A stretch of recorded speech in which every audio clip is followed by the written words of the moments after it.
मदन सिंह रावत की है।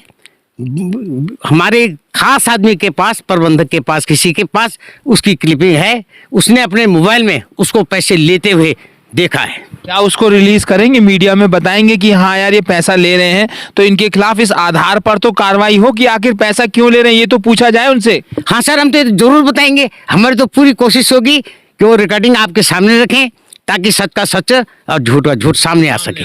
मैं ये कह रहा, ये सारा प्रपंच जो है, जो कि भारत का ये जो प्रशासनिक योजना है जिससे अशासकीय विद्यालय चलते हैं, उसमें बायलॉज है कि प्रबंधक समिति और साधारण सभा ने जो फैसला कर दिया, इसको कोई अधिकारी सक्षम नहीं है कि इसको बदली कर दिए। और उन लोगों के ड्राफ्ट बैंक में जमा हो चुके हैं, उनको कोई नहीं हटा सकता। लेकिन कि उनको हटाकर अपने लोगों को लगाकर समिति सदस्य में फिर प्रबंधक का चयन कर कर फिर अपने लोगों को यहाँ पर नियुक्त किया गया, ये कहना चाह रहे हैं आप? हाँ सर, मैं ये कहना चाह रहा हूँ कि वो पहली सीढ़ी वही है जो इन्होंने जो है साधारण सभा के मेंबरों से छेड़खानी की है और उनको जो अलग किया है। 526 की जगह इन्होंने जो है अपने मनमानी तरीके से उनकी संख्या 250 मनमाने तरीके से हटा दिए हैं। ना उनको नोटिस दिया, जबकि उनका सब कुछ बैंक ड्राफ्ट जमा था। प्रबंधक समिति की उनको स्वीकृति प्रदान थी, साधारण सभा की स्वीकृति प्रदान थी, उसके बावजूद भी इन अधिकारियों ने जो है अपनी मनमानी कर दी। आज वर्तमान में कहाँ है वो मुख्य शिक्षा अधिकारी मदन सिंह रावत और जगमोहन सिंह रावत? क्या आप चाहेंगे इनके खिलाफ कड़ी से कड़ी कार्रवाई हो, जांच हो? मैं तो चाहूँगा साहब, अगर इस शिक्षा विभाग में सुधार लाना है तो इनको दंडित करना ही पड़ेगा, जिन लोगों ने मनमाने तरीके से जो है ये नियुक्तियाँ की हैं। और यहाँ तक है सर, मैं आपको अब क्या कहूँ, जो रिश्वत लेता है और जो रिश्वत देता है वो रसीद नहीं देता। बोलते हैं साहब आपके पास एविडेंस है। अरे एविडेंस पैदा करने के लिए तो SIT है, CBI है, CID है। जब आप जांच कराओगे तभी तो आपको एविडेंस मिलेगा। मेरा कहना है कि इन लोगों ने 20-20 लाख रुपए रिश्वत देके ये नियुक्तियां की हैं और हमको दरकिनारे किया है। और उच्च से उच्च शिक्षा अधिकारियों को मैंने शिकायत की है, लेकिन बड़ा दुख होता है कि हर पॉइंट से हम सही हैं, लेकिन फिर भी जो है हमारी सुनवाई नहीं हुई। ठीक है, ये कहना है कि जिस विद्यालय में, जिस शिक्षा के मंदिर में आदमी शिक्षार्थ आता है और सेवार्थ जाता है, उस विद्या के मंदिर में भी भ्रष्टाचार रूपी जड़ इतनी पैठ बना चुकी है कि खुद उसका मुख्य शिक्षा अधिकारी जो है अपने लोगों को सेट करने के लिए पैसों की डिमांड कर रहा है और कहीं ना कहीं प्रबंध समिति से भी खिलवाड़ कर रहा है। ये एक बहुत गंभीर आरोप हमारे राज्य सरकार में लग रहे हैं कि आखिर उसके मुख्य शिक्षा अधिकारी इतने बेईमान कैसे हो गए। आप ये बताइए कि आप धामी जी को क्या संदेश देना चाहेंगे हमारे मंच के माध्यम से?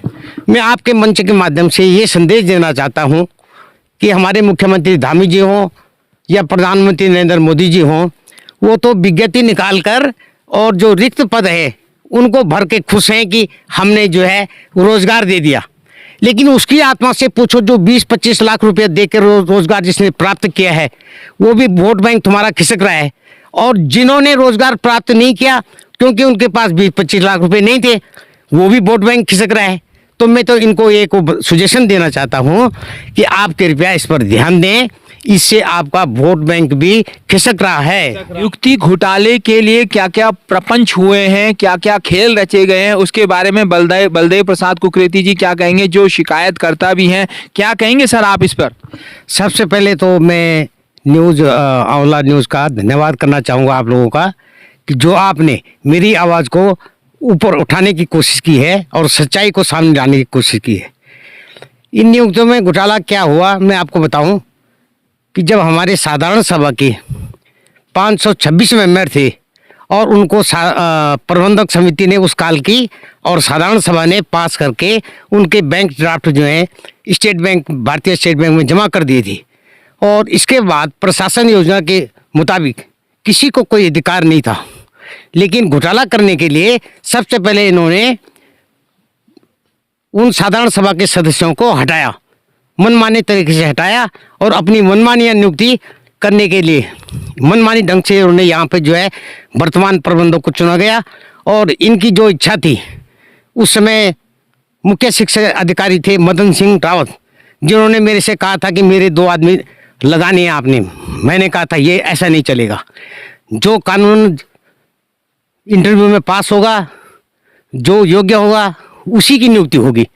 और फिर एक जगमोहन सिंह रावत जो कि इस पूरे सिंडिकेट को चला रहा है, इन्होंने 20-20, 25-25 लाख रुपए लेके यहाँ पे नियुक्तियाँ की हैं 3-4, और हमारी आवाज़ को हर दरवाज़ा खटखटाया मैंने, लेकिन दबाया जा रहा है।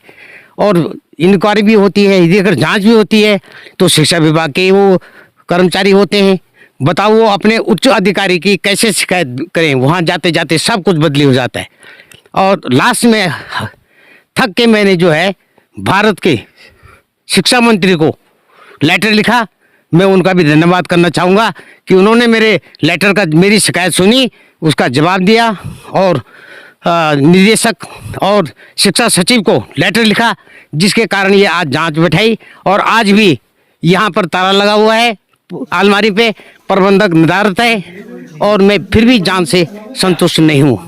राज्य में भर्ती घोटाले तो आपने बहुत सुने होंगे, यूके SSS से लेकर विधानसभा भर्ती घोटाला सुना है, लेकिन एक बड़ा घोटाला यहाँ भी देखने सुनने को मिल रहा है, जिसकी शिकायत की जांच के लिए आज आए थे। इस घोटाले को करने के लिए बहुत बड़े बड़े खेल रचे गए हैं, जिस खेल के आधार पर पहले तो प्रबंध समिति को बदला गया, उसको निष्क्रिय किया गया, नई प्रबंध समिति बनाई गई, फिर उसके बाद घोटाले किए गए। और इस घोटाले में सबसे बड़ा आरोप खुद इस जिले के मुख्य शिक्षा अधिकारी पर भी लग रहे हैं। अपने आदमी को सेटिंग करने के लिए, यहाँ भर्ती करने के लिए उस मुख्य शिक्षा अधिकारी ने सबसे पहले पुरानी प्रबंध समिति को निष्क्रिय किया, फिर प्रबंध संचालन समिति को यहाँ पर सक्रिय किया, फिर अपने लोगों को यहाँ पर सेट किया। ये सारे गंभीर आरोप पोखर खाल इंटर कॉलेज में लग रहे हैं। आखिर ये घोटालों की जो सरकारें हैं या घोटालों की जो ये कारनामे हैं, आखिर क्यों हो रहे हैं और क्यों उजागर हो रहे हैं, ये बहुत गंभीर विषय हो गया। और इस घोटाले की जांच आखिर किस प्रकार होगी। आप कुकृति जी एक चीज बताइए कि मुख्य शिक्षा अधिकारी ने आपको क्या कहा था कि मेरे एक आदमी को लगाना, और कहाँ कहा था, कब कहा था, इसके बारे में बताइए विस्तार से। जब मैं लगभग 2015 में जब मैं प्रबंधक था, उस समय उन्होंने मेरे से गुजारिश की थी कि आप प्रबंधक हो और जो अशासकीय विद्यालय हैं इनमें आप चाहो तो मेरे 2 आदमियों को लगा सकते हो, तो आप मैं चुनाव करवा देता हूं। और फिर जो इस सिंडिकेट को चला रहा है जगमोहन सिंह रावत, उसने भी कहा था कि मेरे भाई को वहाँ जो है सहायक लिपिक पे लगा दो। और आज उसी शिक्षा अधिकारी के वो 2 आदमी और उसी जगमोहन रावत का भाई यहाँ जो है कार्यरत हैं, और जो है उनकी मनमानी हो गई। और जो मैंने ईमानदारी दिखाई तो मैं आज बाहर हूँ।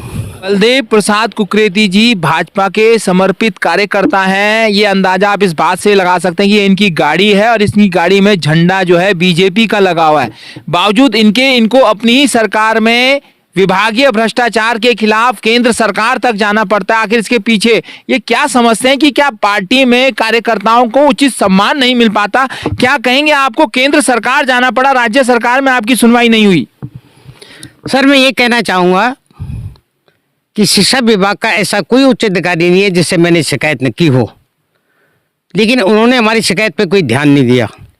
अब जहाँ तक भाजपा का सवाल है, मैं तो जन्मजात ही भाजपा का सक्रिय सदस्य रहा हूँ, लेकिन मैं इस विषय में किसी विधायक को या किसी सांसद को न सिफारिश लगाकर जो सक्षम अधिकारी हैं उन्हीं के पास मैंने शिकायत दर्ज की है।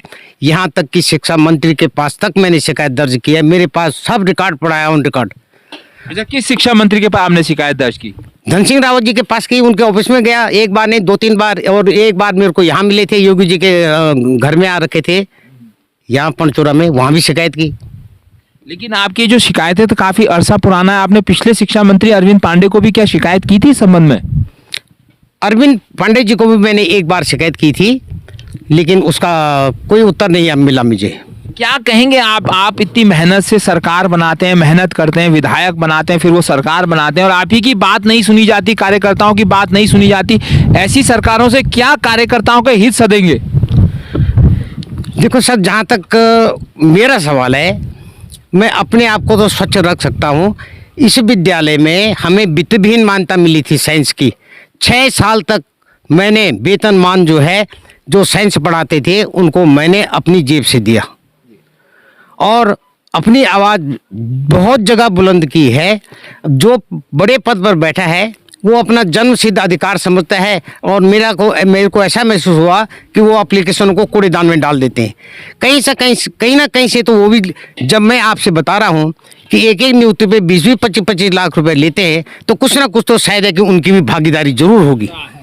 बेईमानी से वोट बैंक खिसकता भी है। जो बेईमानी के दायरे में आकर पैसे देकर नौकरी लगता है वो भी खिसकता है, और साथ में जो ईमानदारी से नहीं लग पाता वो भी कहीं ना कहीं अपनी बेईमानी की वजह से, मतलब जो ईमानदारी से नहीं लग पाता है उन बेईमानी साम्राज्य की तरफ से भी वो कहीं ना कहीं खिसकता हुआ चला जाता है, और कहीं ना कहीं राजनीति में उसका दुष्प्रभाव पड़ता ही है। हम मैं अपने सहयोगी दीपक के साथ योगेश, आमला डिजिटल मीडिया, तीर्थ नगरी ऋषिकेश। इस वक्त यमकेश्वर के पोखरखाल इंटर कॉलेज में हूं और आपको दिखा रहा हूं यहां में किस प्रकार नियुक्ति का घोटाला हुआ है। ये खबर आप भी कमेंट बॉक्स पर अपनी राय जरूर दर्ज करें। धन्यवाद।